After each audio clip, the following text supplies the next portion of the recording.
Hi everybody, welcome to my channel. Thank you for coming in and watching. I am back from my break, and the thing that I did on my break was I played Swtor. As you can see, I got my Grogu shirt on for the occasion. I have a Star Wars The Old Republic background just for this review. And yeah, so spoiler alerts for anyone who hasn't played the game, who may be interested in playing the game. I only have the first chapter completed on all 8 stories. Just the first chapter. So this is basically a review of what I think so far as of the end of chapter 1. So putting that out there so you know, this isn't a review of the entire game or any of the expansions. I am so far from any of the expansions, it's not even funny. For one, it's an MMO. So anybody who's not interested in an MMO, this may not be for you. Yeah, so BioWare released this game on December 20th of 2011. So what are we in 2023? So yeah, 11 years. 11 years. So I really am playing a lot of catch up here. Just like I did with ESO. I did the same thing. And that is a lot of work. So, and I don't really have time to add any more MMOs to my schedule. I'm already busy enough as it is. So Swtor was published in December of 2011. The biggest thing about BioWare games that I absolutely love is the character creator. It has a really good character creator. Now, you can definitely argue that, especially in the beginning with Origins and Mass Effect 1, and well, even Mass Effect 1 was pretty good. The character creators can be pretty limited, but I've seen other games that are way more limited than BioWare. You can choose your gender, male or female, considering when these games were made. That's your choice. And you have different classes that you can choose from, different races. Mass Effect, you can only play as a human, but with Dragon Age Origins and Swtor, you can choose different races. And you have plenty to choose from in Swtor, which I find absolutely amazing. I love playing the different races because you do get, especially on the Sith side, I feel, you get the different dialogue from the people in the world, but I will get to that. So the first thing we're going to do is we're going to talk about the things that I liked about the game. So I have about 4 or 5 things that I liked about the game, and then I'll go into some of the things that I didn't like about the game. So number 1, as I've already mentioned, 8 different stories. You have 8 different stories, and they're different. They're completely different from chapter 1 to chapter through chapter 3. If you play as a Jedi Knight, you are playing a Jedi Knight story. If you're playing as a bounty hunter on the Sith side, you're playing a bounty hunter on the Sith side. Okay, you're getting 8 different unique stories. I love that. It reminds me of Dragon Age Origins. In Origins, the difference is that with Swtor, you're getting 3 chapters. In Origins, you're getting like the first hour, 2 hours, depending on how long it takes you to complete each one of an origin story. Not that that's not amazing, because it is. I'm just stating the differences between the two. What I love about Swtor is that you get, rather than just a couple of hours, you get 3 chapters of a unique storyline, which I absolutely love. And I had a great time going through each one. Yes, it entails a lot of grinding, but it was worth it. And I finished chapter 1 on all 8 because that's how committed I was to it. My bounty hunter is a Twi'lek. She's on the Sith side, and I've definitely come across some dialogue from people that talk to her like she's a thing.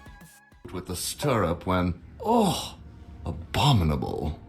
My, what have we here? You must leave, now, and use the servant's exit. People would talk if they saw someone of your ilk here. And I think that adds to the unique experience of the character. That's one of the great things about RPGs particularly BioWare RPGs, is you get that experience. I love that because it makes it more immersive, it makes it more exciting, it makes you feel like you're really a part of the game. So Swtor does that. Another thing about BioWare that I absolutely adore are the romances. Okay, listen.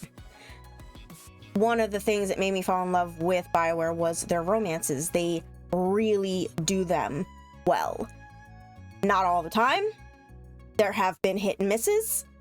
They're not perfect, but generally, overall, their romances are more involved. They're more complicated. You have to actually work at some of them and really try to get to know the characters that you're trying to romance before the romance starts. So, and every romance is different. That's another really, really great thing is like one romance isn't going to be a carbon copy of the next one. And that's really great. Like, I mean, it just is. So definitely some interesting romances in Swtor. And I haven't met all of the romance options yet. Because again, chapter 1. Another trademark of BioWare. And I don't think this is necessarily it is a trademark of BioWare, but I know that there are other games that do something similar. But whether you're on the light side or the dark side, okay, it doesn't matter. You could play a Jedi who goes on a murder spree. You can play a Sith warrior who does everything good, makes all good decisions and stuff. So you can it doesn't matter which side you're on, you can choose whether to go light or dark. You can choose throughout the entire game. You know, some instances, like for me, I like to, it depends on the situation that I'm in, the dialogue choices that I have, it depends. Mass Effect comes to mind, particularly the trilogy with Shepard, the Paragon and Renegade, and you got to choose between the two. You could be a really nice person or you could be a total asshole. And it brings a lot of fun to the game. It also brings more immersion and it makes you more involved in the game because you are making these choices. So definitely a plus and a bonus for me and how I view Swtor. So one more are the dialogue choices being unpredictable. I think this is true BioWare fashion, but I don't know that it's just pertained to BioWare. But it's just something that I've noticed most in BioWare because I play their games a lot.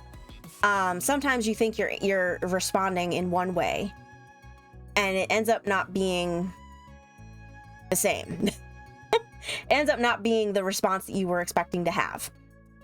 And that can be a good thing. It can also be a bad thing, which is one of the things, like, I like the dialogue being unpredictable, and at the same time, I don't like the dialogue being unpredictable, and here's why. I have a perfect example of this in Swtor. On my Sith warrior, I knew that Jaisa was going to be a companion, and I also knew, so when I met her parents, I was talking to her parents and I was trying to talk them into coming over to the dark side, right? I was trying to talk them into coming over to me. I was going to protect them, blah, blah, blah, blah. I made all these promises and stuff like that. And then the Jedi that was there challenged me and I was like, let's do it. Let's fight. And I chose the Sith option to fight the Jedi, and thinking that that's what I was going to do. I was just going to fight the Jedi. And she turned around and she kills Jaisa's parents. And I just was kind of flabbergasted. I was like, wait, what? No, I wanted to fight the Sith. I mean, this Jedi. I wanted to fight the Jedi. What did her parents have to do with that? So I ended up killing her parents. I was not expecting that. It was completely unexpected. It was not something that I had planned to do. I kept it in though. I just left it. I don't think you can replay that thing. I think that I looked and it tried to see if I could replay it and it wouldn't let me. So yeah. So it is what it is, right? But that brings me to the next thing. Unlike Mass Effect, for example, and Dragon Age to an extent. Yeah, Dragon Age. In those games, your decisions have consequences. Throughout the trilogy, the decisions that Shepard makes in the first game will come back up in Mass Effect 3. And you will see the result of that, the consequences or the rewards of whatever choice they made. In Swtor, I'm not really seeing a lot of that. And I'm gonna use Jaisa as another example. There was a brief conversation about the fact that I had killed her parents. But she didn't freak out. She didn't get... I don't know, I guess I expected more of a reaction from her about the death of her, because they're her parents, right? I don't think that any of my characters faced any real consequences to any of their actions as of yet. That could be happening in chapter 2 and 3. I'm not there yet. I'm just saying that this is what I've observed so far in the game. And it's a dislike because I actually really like having consequences to my actions. This next one is a dislike, but it's more of a disappointment. And when I think about it, Mass Effect 1 and Dragon Age Origins had this issue too. Not enough romance options. They're very limited. And some of the options that you have are just... No. I'm looking at you, Quinn. I'm looking at you. Yeah. And I'll get to Quinn in a bit. And then some I haven't even met yet. So a few of them I'm assuming I'm gonna meet in chapter 2. Hopefully. But yeah, so far in chapter 1, like the options are just so limited, and some of the romance options are just not, they're not my choice. All right, so now I'm gonna get into some of the characters, and I'm gonna rank my characters as of chapter 1. And I gotta tell you, I had a hard time ranking them for the simple reason that I genuinely enjoyed every single story. It was just a matter of which ones I enjoyed more. I'm gonna go backwards from 8 to 1. And in the last place is the Jedi Consular. And I hated doing that because I really liked my Jedi Consular. I think she's great. I've made her very diplomatic.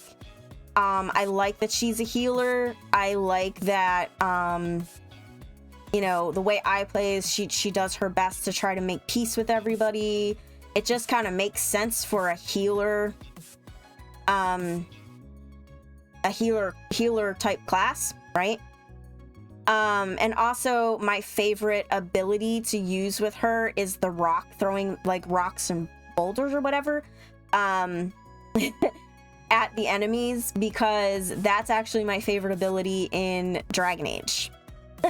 And so seeing it in Swtor, I loved it. I absolutely loved it. But she is in my last place because when I think about the story, I don't want to say it's boring, because it's not boring to me, but it is the least exciting, I guess. Which I guess you could say that's boring, but it's not boring to me. It just happens to be the least exciting because you're basically going around healing corrupted Jedi Masters. And you're using your own energy to heal them, which makes you weaker for temporarily. It makes you temporarily weaker, and it drains you, which makes sense. And it's really cool, and at the same time, because the other stories are so much more interesting and more exciting, I had to put her last. But yeah. The next one, though, and I hated doing this too because of my emotional connection to the voice actress Jennifer Hale, but the Trooper. And again, it wasn't even that it wasn't an exciting story, because something about being betrayed by your own team and being and them trying to kill you, that's a thing. That's a good storyline. And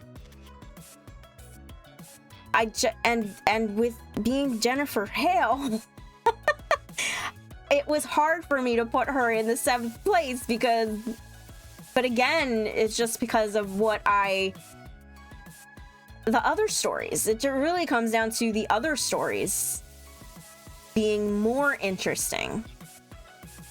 And it sucks. I hate, anyway, as of chapter 1, yeah.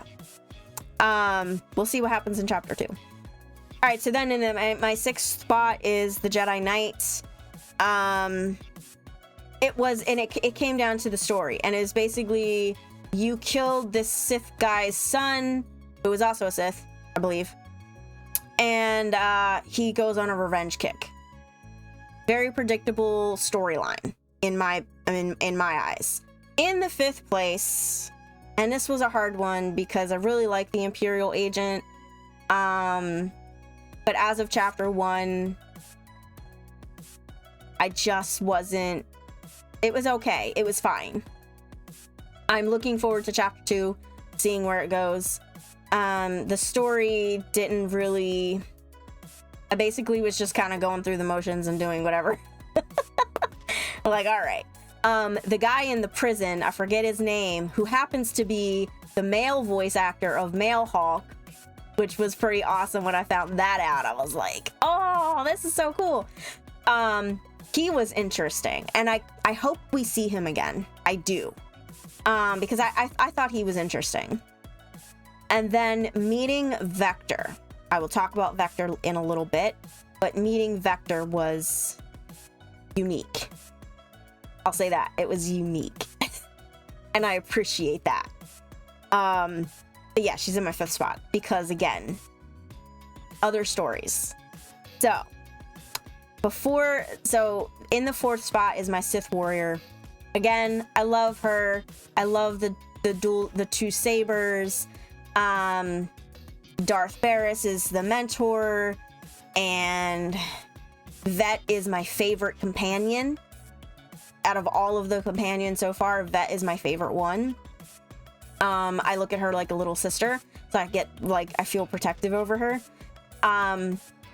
The story is okay. The story is interesting. I don't know what to make of Darth Barris just yet. I'm not really sure. And Quinn. We'll talk about Quinn in a bit. Then in the 3rd spot is my smuggler. My smuggler was actually the first character that I ever made. I really enjoy the storyline. For me, it screams space cowboy. That's what it screams to me. It screams Firefly. I don't know if any of you are familiar with the show Firefly with Nathan Fillion. But that's what it screams to me. And I love the humor in it, and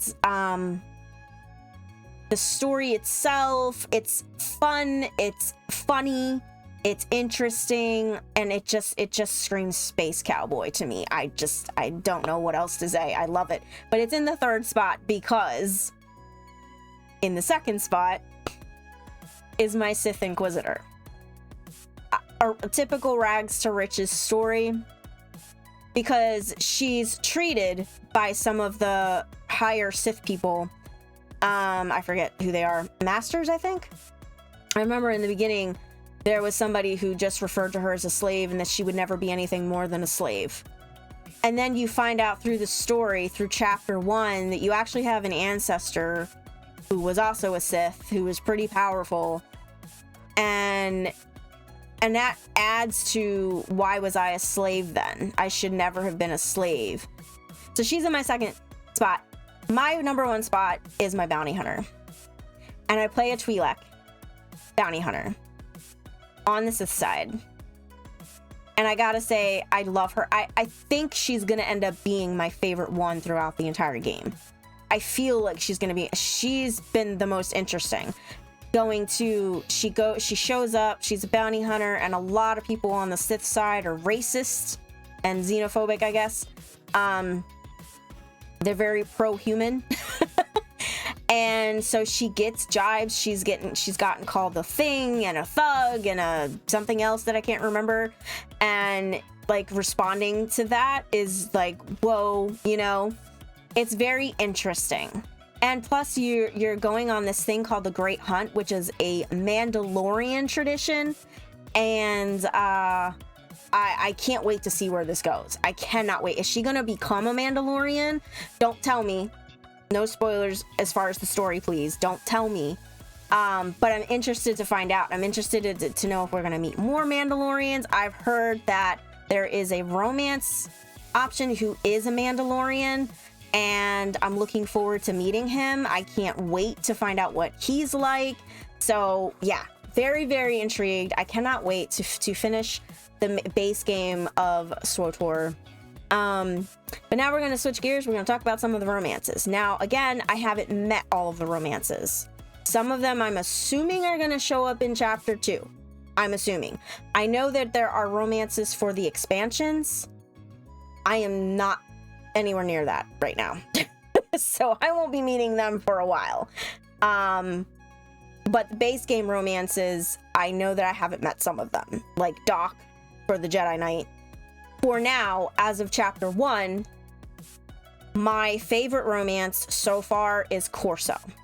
Now, I don't see him at, like, I've heard that he's not really on a lot of people's list.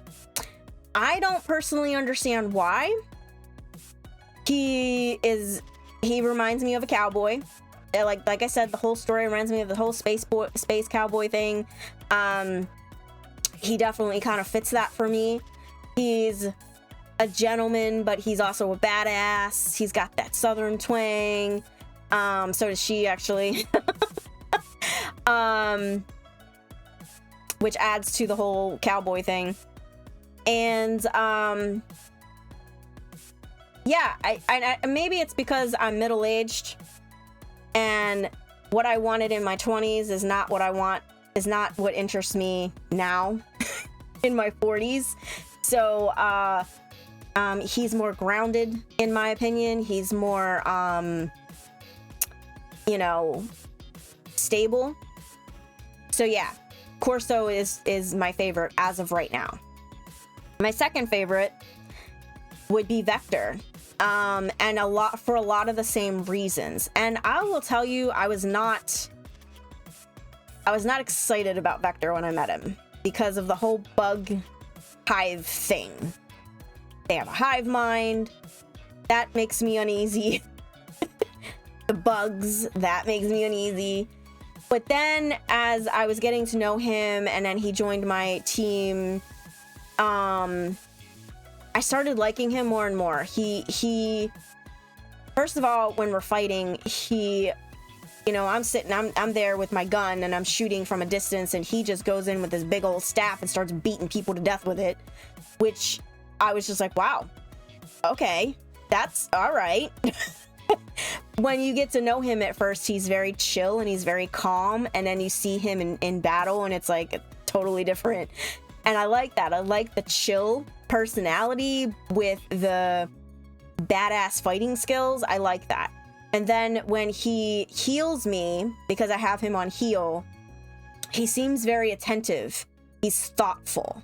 And I like that. I find that attractive. So yeah, he's my second favorite for so far. And then of course my third one is Andronicus.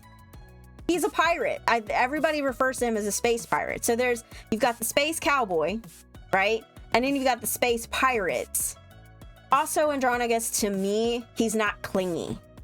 At least he hasn't been so far.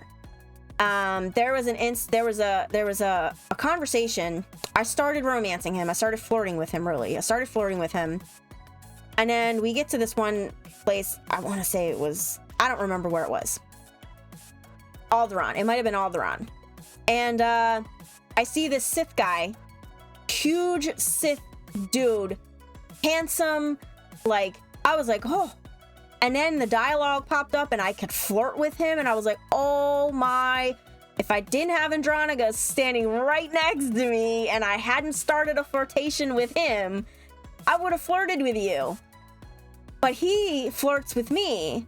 And then Andronicus says something. I forget what those exact words were. Getting a little friendly, huh? There's only one way that ends, as far as I've seen. It was just a conversation, Andronicus. Thought you might have been stabbed in the back enough times to know better than to trust another Sith, that's all. I'm not jealous or nothing. And it was something about that was so poignant to me, because you're going into this character as a former slave. You've already been disrespected in that sense by other Sith who are like, you're never going to be more than a slave. So you kind of go into, at least I did, I went into it knowing that I shouldn't trust any of the Sith. And then here I am getting Google-eyed over this Sith guy, and Andronicus is next to me kind of reminding me, hey, don't trust him. And it was like, okay, like he's got my back. And in that way, he kind of reminded me of Garrus in Mass Effect, which, I don't know, if you know me, you know. Garrus. Enough said. And I was really impressed. I was intrigued. I wanted to know more about him. And yeah, so I'm interested in learning more about him. And I don't really know what to make of Jorgen. I'll be honest with you. I wasn't going to romance him at first because he didn't really make a good first impression with me. Because he was just super judgy. And I really didn't like that. But then I started flirting with an intelligence guy on, where was I? I don't remember where it was. Well, anyway, I started flirting with him, and I wasn't the only one impressed with your moves either. The alarm pulled in a very interesting audience. If you like what you see, maybe you should do something about it.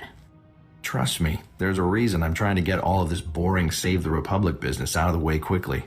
Get your priorities straight, Balker, or I'll straighten them out for you. Jealousy doesn't suit you, Sergeant. What? I mean, God, am I really the only one who cares about the mission here? But then the downside to Jorgen is that I feel like he's a little too serious. Like, he doesn't smile, he doesn't laugh, he's not chill. He's a little uptight for me. And so I don't know. I kind of want to play it out and see where it goes. Again, no spoilers. But I'm on the fence about Jorgen. Which leads me to the other one that I tried to romance, Quinn. And if I thought that Jorgen was uptight, holy shit. Quinn has got a stick so far up his ass, it's not even funny, okay? That dude, he takes himself way too seriously. I did start flirting with him in the beginning, and in the beginning it was kind of funny because it was kind of like watching him squirm a little bit, making him a little uncomfortable.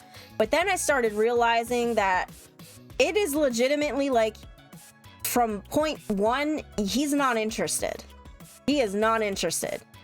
And then so I'm like, it was fun for a minute, but now I'm just kind of like, I don't know what to do with you. I don't know how to deal with you because you're way too serious.